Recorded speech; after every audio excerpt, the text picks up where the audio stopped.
नमस्कार, सूजस स्पेशल कार्यक्रम हमारे सीएम में आप सभी का स्वागत है। मैं हूं आपके साथ निशा शर्मा। आइए हमारे सीएम की इस खास रिपोर्ट पर एक नजर डालते हैं। राजस्थान सरकार ने मुख्यमंत्री श्री भजन लाल शर्मा के नेतृत्व में खनन क्षेत्र में ऐतिहासिक उपलब्धि हासिल की है। मेजर मिलर ब्लॉकों की नीलामी में राजस्थान देश में पहले स्थान पर पहुंच गया है।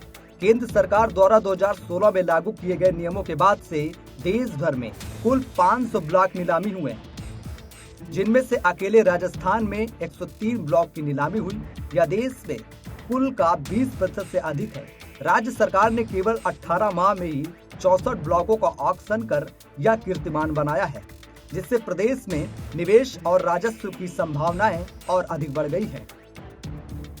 मुझे ये बताते हुए गर्व है कि और अनुभूति भी हो रही है कि राजस्थान में खनिज ब्लॉकों की नीलामी के क्षेत्र में भी अभूतपूर्व प्रदर्शन किया है।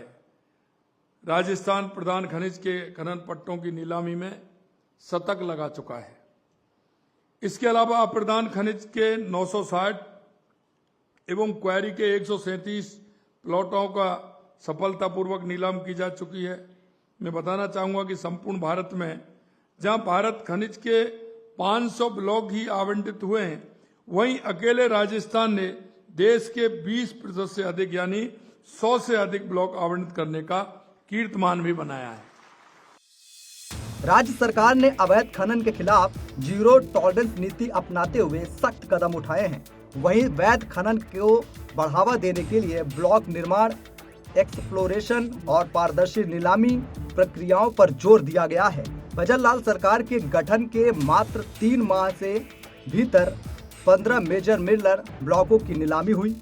वित्त वर्ष 2024 से 25 में 34 ब्लॉकों की रिकॉर्ड नीलामी हुई और 2025 से 26 में जुलाई तक 15 ब्लॉकों की नीलामी को पूरा किया जा चुका है। इससे अलावा 12 ब्लॉकों की प्रक्रिया प्रगति पर है। वित्तीय वर्ष 2024 से 25 में खान विभाग ने 9,228 करोड़ रुपए की रॉयल्टी प्राप्त की, जो पिछले वर्ष की तुलना में 24 अधिक है। यह राज्य के खनन क्षेत्र को मजबूती और पारदर्शी व्यवस्था को दर्शाता है। बढ़ती रॉयल्टी का सीधा असर राज्य की अर्थव्यवस्था और विकास योजनाओं पर पड़ेगा। इसमें शिक्षा, स्वास्थ्य और बुनियादी सुविधाओं को आर्थिक संसाधन जुटाए जा सकेंगे। भजन लाल सरकार ने नीलामी के बाद ब्लॉकों के शीघ्र संचालन के लिए पोस्ट ऑक्शन फैसिलिटेशन सेल का गठन किया है। इसका उद्देश्य विभिन्न विभागों जैसे पर्यावरण, वन, राजस्व और खनिज ब्यूरो के बीच समन्वय स्थापित कर संचालन प्रक्रिया को तेज करना है। सरकार ने नवंबर-दिसंबर तक 10 नई खादानों की संचालन की रणनीति बनाई है। इसमें न केवल राजस्व बढ़ेगा बल्कि रोजगार के अवसर भी सृजित होंगे। राजस्थान वो राज्य है, क्योंकि राजस्थान जब हमने किया तो मेरे को जापान जाने का अवसर मिला था। मैं वहां गया था, तो वहां जब मैं कंपनियों से बात कर रहा था कि दिल्ली से भी नजदीक है, 100 किलोमीटर अमरारा, निमराना, बेवाड़ी प्रारंभ होता है और राजस्थान क्षेत्रफल की दृष्टि से भी सबसे बड़ा प्रदेश है और इसीलिए यहां मिनरल सभी ने, आप लोहे से लेकर के सोना तक सब कुछ राजस्थान के अंदर मिलता है। आप कहीं अगर किसी मिनरल की तलाश में हो तो कहीं मत भटकिए, राजस्थान आइए, निश्चित रूप से कहता हूं आपको मिलेगा। तो मैं जापान जब गया तो मेरी उनसे जब बात हो रही थी, उन्होंने एक ही बात कही थी मेरे को। आपकी बात तो मैं नहीं कह रहा, लेकिन मैं कुछ हमारे राजस्थान के भाइयों की मैं जरूर कहूंगा। वो कहते हैं कि कैसा चल रहा है आपका माइनिंग का काम? तो वो कहते साहब चल रहा है साहब।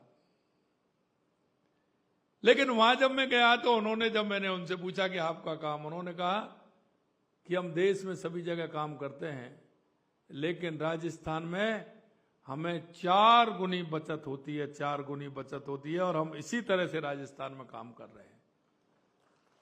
और इसीलिए मैं आप सभी से कहना चाहता हूं, राजस्थान आइए, आपको सभी तरह की सुविधा भी मिलेंगे, आपको माइनिंग करने में किसी तरह की परेशानी नहीं होगी और मैं कहना चाहता हूं कि समय की आपकी बचत होगी। ये सारे काम आपके हो।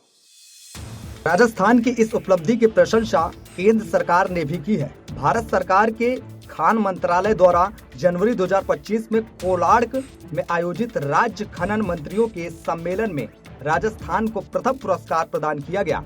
अब तक 77 ब्लॉकों के लिए माइनिंग लीज और 26 के लिए कंपोजिट लाइसेंस जारी किए जा चुके हैं। इसमें लाइमस्टोन, आयरन और गोल्ड, पोटास और गार्नेट जैसे खनिज शामिल हैं। सीएम भजनलाल शर्मा के नेतृत्व में राजस्थान खनन क्षेत्र में तेजी से नए कीर्तिमान स्थापित कर रहा है।